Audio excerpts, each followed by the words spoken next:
Hello guys, welcome to our channel bullous নটি family. তোমরা সবাই কেমন আছো? আশা করি সবাই ভালো আছো। আজকে একটা নতুন ভিডিও নিয়ে চলে আসলাম। চলো তোমাদেরকে সবটা দেখাবো। সবাই জানো গরমে তিতো খেতে ভালোও লাগে আর তিতো খাওয়াটাও খুব উপকারী। এই জন্য আজকে দুপুরের মেনুতে উচ্ছে আলু ভেজে নিচ্ছি, তার মধ্যে একটু দিয়ে দিয়েছি মাছের ডিম, স্বাদটা আরও বাড়ানোর জন্য। এই দেখো আমাদের উচ্ছে আলু ভাজা হয়ে গেছে, কি সুন্দর লাল লাল করে ভেজে নিয়েছি। দেখো দেখতে কত ভালো লাগছে। মাছের ঝোল রান্নার জন্য এইভাবে আলু কেটে নিয়েছি। এবার আলুগুলো একটু সিদ্ধ করে নেবো। ওদিকে আলু সিদ্ধ হচ্ছে, এবার মাছের ঝোলের জন্য সমস্ত মশলাগুলো বেটে নেবো। চলো এবার এই জিরেগুলো বেটে নেব। দেখো আমাদের জিরে বাটা হয়ে গেছে, এবার তুলে নেব।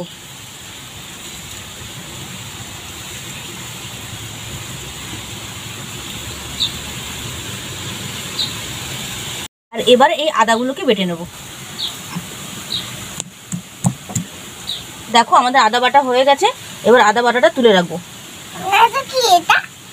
মাছগুলো এখন রান্না হবে। এই মাছগুলোকে আমরা বলি সরপুঁটি মাছ। তোমরা কে কী নামে ডাকো আমাদেরকে কমেন্টে জানিও। এই মাছগুলো একটু আগে ভেজে রেখে দিয়েছি, কিন্তু সেই ভিডিওটা করা হয়নি। এই মাছগুলোই আজকে দুপুরে রান্না হবে। আমাদের আলু সিদ্ধ হয়ে গেছে, এই দেখে নাও আলুগুলো বেশ সিদ্ধ হয়ে গেছে। একটু তরকারির মধ্যে একটু ভাজা মশলা দেবো, সেই জন্য নিয়ে নিয়েছি গোটা ধনে, গোটা জিরে এবং তেজপাতা। এটা একটু শুকনো খোলায় হালকা করে ভেজে নেব। এবার এই গোটা মশলাগুলোকে ভালো করে ভেজে নেব। দেখো এগুলোকে ভালো করে ভেজে নিয়েছি, এবার এগুলোকে বেটে নেব। দেখো মশলাটা আমার বাটা হয়ে গেছে, এবার তুলে নেব। এবার বেটে নেব এই গোটা গরম মশলাগুলো। মশলা আমাদের বাটা হয়ে গেছে, এবার তুলে নেব। এবার কড়াইয়ের মধ্যে দিয়ে দেবো তেল।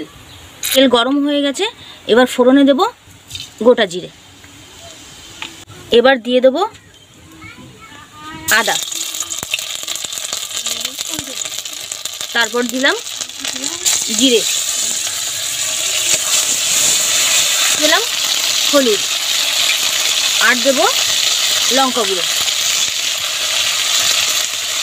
আর ভালো করে মশলাটা কষিয়ে নেব। কষানো হয়ে গেছে, দেখুন কি সুন্দর তেল ছেড়ে দিয়েছে। এবার সিদ্ধ করা আলুগুলো দিয়ে দেব আর ভালো করে কষিয়ে নেব। ভালোভাবে কষানো হয়ে গেছে, এবার আমরা জল দিয়ে দেবো। আমাদের ঝোল ফুটে উঠেছে, এবার একে একে মাছগুলো দিয়ে দেব।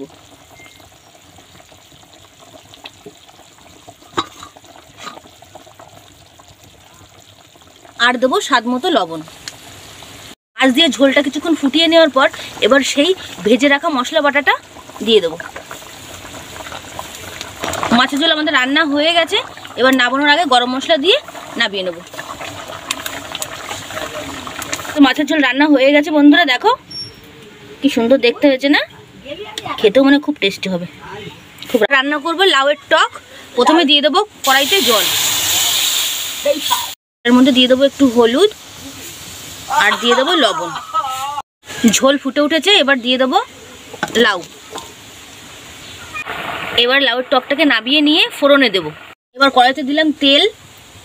তেল আমাদের গরম হয়ে গেছে, এবার তেলের মধ্যে দিয়ে দেবো সর্ষে। এবার তেলের উপর আমাদের লাউয়ের টক রান্না হয়ে গেছে। নামানোর আগে একটু মিষ্টি দিয়ে নামিয়ে নেব।